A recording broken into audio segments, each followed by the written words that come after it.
Mao Zedong, though remembered by many for the industrialization of his country, he actually wiped out China by erasing a good portion of it.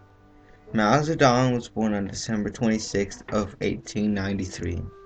The village where he grew up was named Shaoshan in the Hunan province of China. His peasant family owned 3 acres of farming land and for 3 generations. Because of this, his living style was not as bad compared to other people in the Hunan province. He attended a small school when he was 8, and at 13 he had to stop going to school and started to work full time in his father's farm. At age 17, Mao left his home to go to a secondary school in another village named Changsha. Changsha was the capital of the Hunan province. A revolution broke out. It was the Six War Revolution, meant to fight against the monarchy in China. Mao was one to join the Revolutionary Army, and by their side was the Kuomintang. The Kuomintang was a nationalist party led by Sun Yat-sen, a Chinese statesman. After a year of the revolution, the Kuomintang overthrew the monarchy and founded the Republic of China. The new promises for China's future opened up hope for the people. Once all struggle is grasped, miracles are possible, Mao said. Mao was thrilled with the political and cultural changes sweeping China. The year of 1918, Mao finally graduates from the Hunan province first normal school, letting him to be able to become a certified teacher.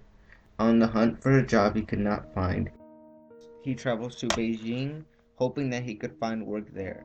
Successfully, he lands a job as a librarian assistant in the University of Beijing.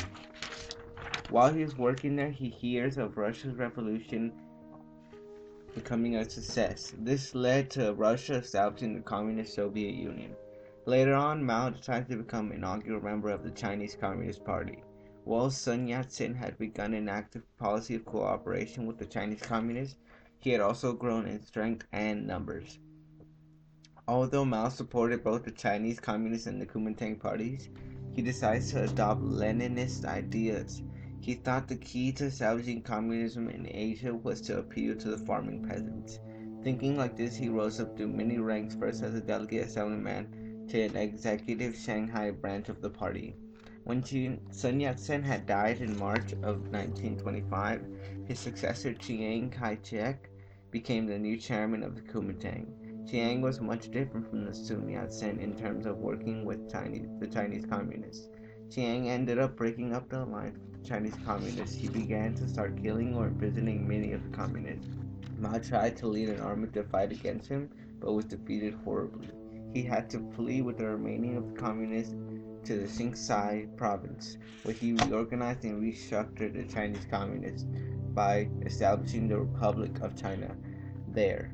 He also had been elected to be the chairman of that small republic. His army had also grown strong, but all staying small. Chiang started to get nervous because by 1934, Mao controlled over 10 regions of the communists of the Xinjiang province. Chiang thought he had to attack with one massive sweep to take them all out at once. Mao and the other leaders were aware of this attack. With little time to know what to do against Chiang, Mao convinces them to retreat so they could build a better tactic. Over the next year, they are fleeing with 100,000 communists. This became known as the Long March, fleeing northwest through and across mountains. After the trip, they ended up in Yunnan, a northern part of China with only 30,000 communists left. Many people heard that the Communist Party had fled to Yunnan, so they migrated with them. Mao, noticing the people migrating, he inspired people to join his cause. This led him to become the top communist leader. On July 1937, Japanese forces attacked Chiang's army, forcing him to flee the capital. Chiang loses control over major cities and coastal regions. Chiang is forced to make a truce with the Chinese Communists. Their military leader is no other than Mao Zedong. When Mao defeats Japan's troops in 1945, he set his goal for controlling all of China. Finally, on October 1st, 1949, in the Tiananmen Square in Beijing, Mao announces the establishment of the People's Republic of China. Yang ends up fleeing to Taiwan, where he forms the Republic of China there. Over the next few years, Mao tries to make change in China, only managing to accomplish few goals to change China how he wanted. His positive changes to China were that he promoted the status of women, doubled the school population, including improving the literacy, and increase healthcare, raising the life expectancy, enable every woman who can work to take her place on the labor front under the principle of equal pay for equal work, Mao said. All the change in China was less successful in other cities. Mao noticing this, he tries to help. He launches a 100 Flowers campaign, which is set up in a democratic fashion. Does not go as planned for Mao. He received rebuke and rejection from the urban intelligentsia. This made him fear loss of control, so he discontinued it. Hundreds of thousands of people that wrote against him were imprisoned and labeled as rightists. Now that Mao Zedong had been a leader for about 9 years, he wanted to restructure China by transforming it into an industrial country. He planned to do this with the help of the Soviet Union. He had close to 150 development projects and had staff from the Soviet Union. Mao Zedong and Nikita Khrushchev, first secretary of the Central Committee of the Soviet Union, both had huge political differences and ended up splitting up. Mao now had no assistance from anyone outside of the country. He decided to stick with the plan. Little did he know that this plan, the Great Leap Forward, would soon change his country forever. The Great Leap Forward was supposed to last 5 years, but it went from 1958 to 1961. In 1958, after Mao toured China, he thought that China was capable of modernizing itself. He had two primary targets, which were industry and agriculture. He thought in order for one to grow, the other must grow with it. For all this to happen, he had to reform China in a series of communes. These communes varied in size, but mostly had 5,000 families. They were forced to give up ownership of almost everything they owned because it had to be owned by the commune. People now had to work for the communes and not for themselves. The whole life of an individual was solely controlled by the communes.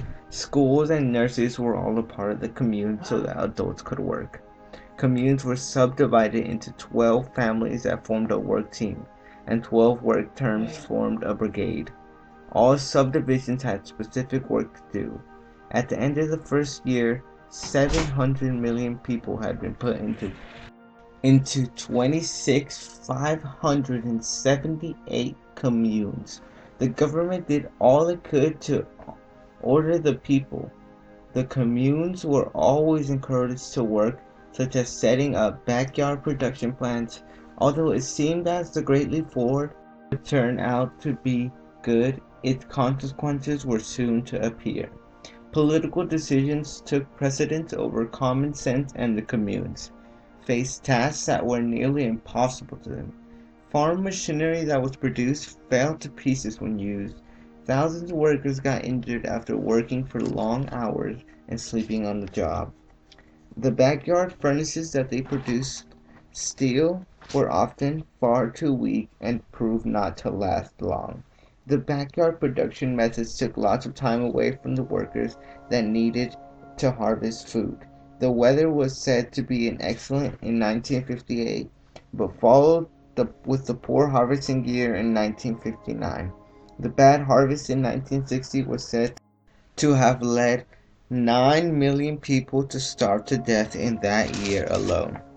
From 1959 through 1962, the people were introduced to rationing the food. That did not stop the death of starvation because 20 million people died of starvation-related diseases. Between those years, by 1959, it was obvious that Mao and the Great Leap Forward had been a failure.